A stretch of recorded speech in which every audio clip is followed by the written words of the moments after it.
Actu Debout, prenez votre temps et abonnez-vous à la chaîne, cela nous aide beaucoup et nous encourage à continuer à faire du bon contenu.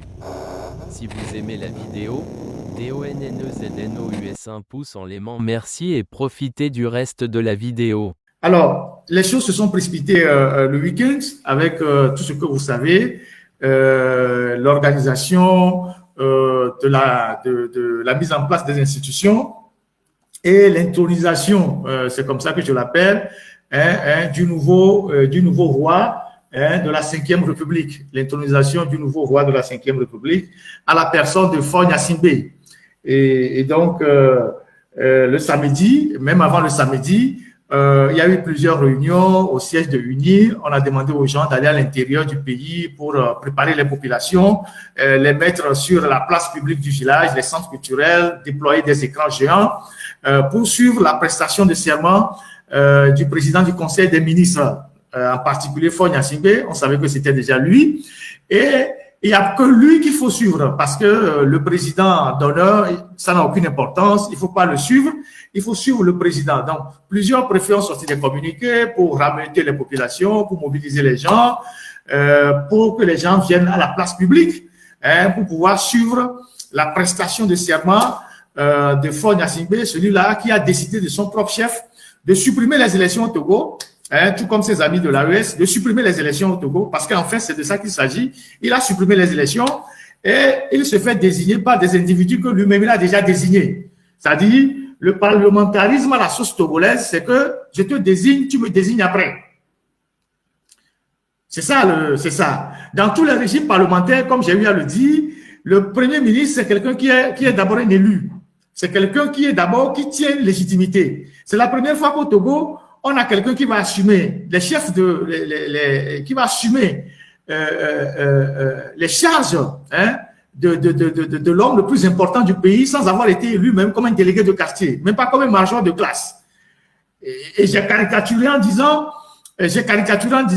tu ne peux pas devenir pape si tu n'as pas été enfant de cœur, prêtre, séminariste, archevêque, prêtre, tout ça, ou cardinal. Mais au Togo, c'est Faure Gnassingbé qui veut être pape, mais sans être un cardinal. Donc, il sort de nulle part.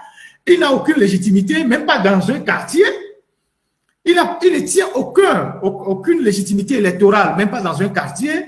Et il se fait désigner par des gens que lui-même il a déjà désignés.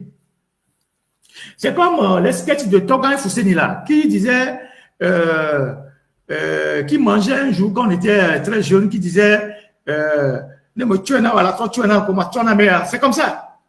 Vous voyez, ça dit, moi je vous prends, donc c'est lui qui désigne ceux qui vont s'installer après pour le désigner. Et donc, toute cette mascarade-là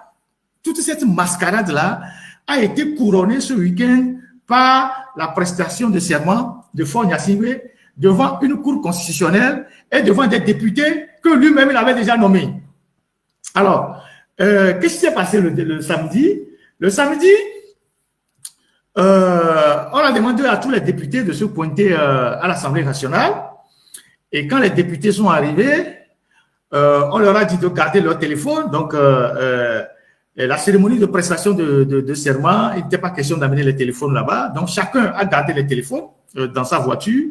On a ramassé tous les députés comme on ramasse les élèves de cours primaire dans un bus à l'Assemblée nationale.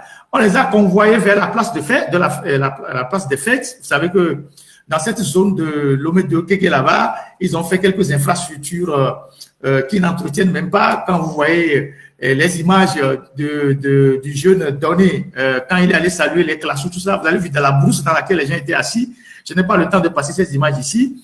Donc, c'est un endroit qui n'entretiennent même pas. Donc, ils ont ramassé les députés comme des moutons de Panurge dans un véhicule, dans un bus. On leur a dit de se débarrasser de leur écharpe. Donc, chacun s'est débarrassé de son écharpe et on les a amenés dans la salle de fête qu'on a aménagée pour la circonstance.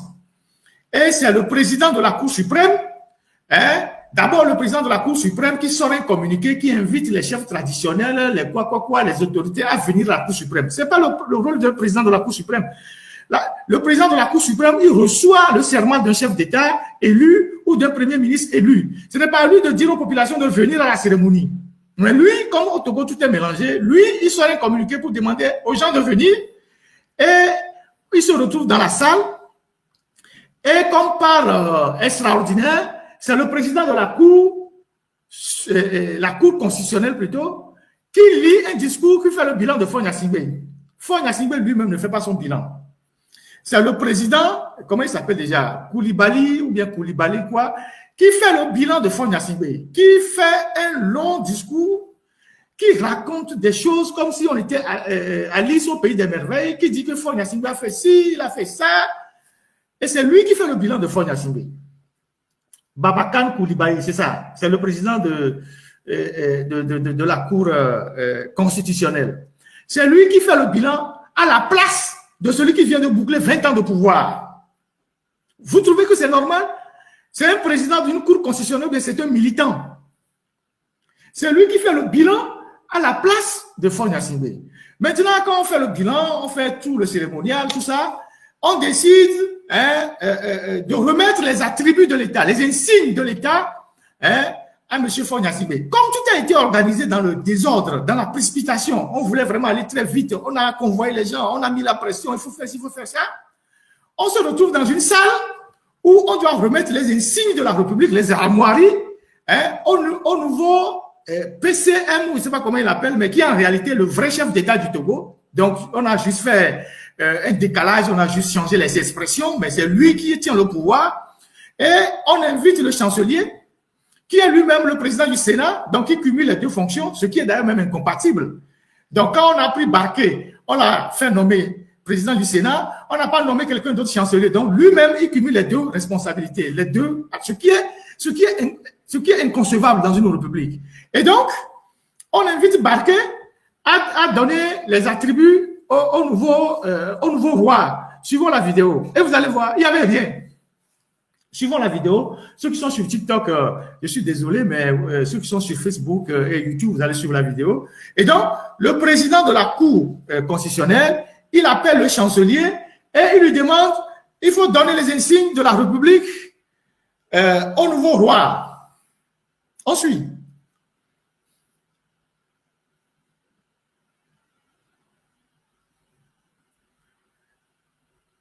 Si les dieux de la technique nous permettent, on va suivre ça tout à l'heure. J'invite à présent le grand chancelier des ordres nationaux pour la remise des attributs de grand maître au président du Conseil.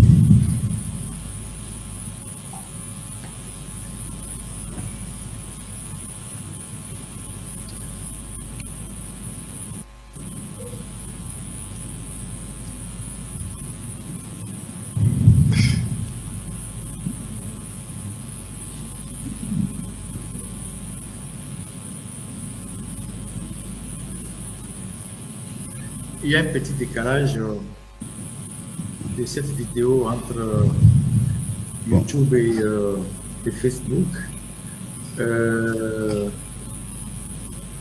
La vidéo ne passe pas encore sur Facebook, mais sur YouTube, en tout cas, voilà.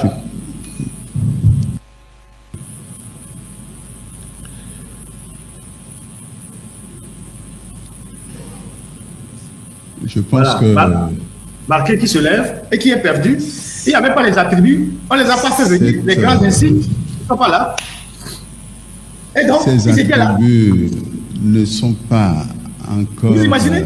Ça, c'est une république. Disposition du grand chancelier des ordres nationaux.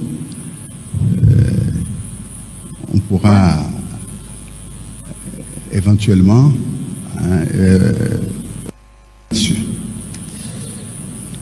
Vous voyez ça? Vous voyez ça? C'est ça le Togo. C'est ça le Togo.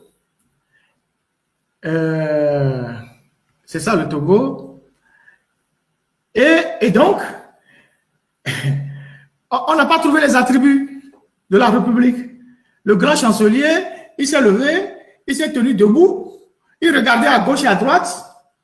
Et finalement, le président de la Cour constitutionnelle même a tellement honte, il dit, je crois que, il semble que, je pense que, voilà, et puis, voilà. Donc, et pourtant, dans une cérémonie de prestation de serment, la remise des insignes de la République au nouveau chef d'État ou je ne sais pas qui est la partie la plus importante, tout comme le serment, tout comme le récit du serment. Parce que c'est ça qui lui donne l'autorité de diriger le pays.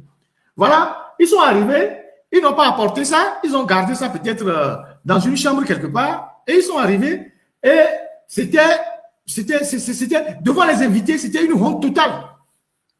C'était une honte totale. Parce que ils font les choses dans la précipitation. Vous savez, les voleurs, ils n'ont pas le temps de tout faire en bien. Ils font les choses dans la précipitation pour avoir... les usurpateurs, c'est comme ça. Ils ne sont jamais dans la sérénité. Il y a toujours quelque chose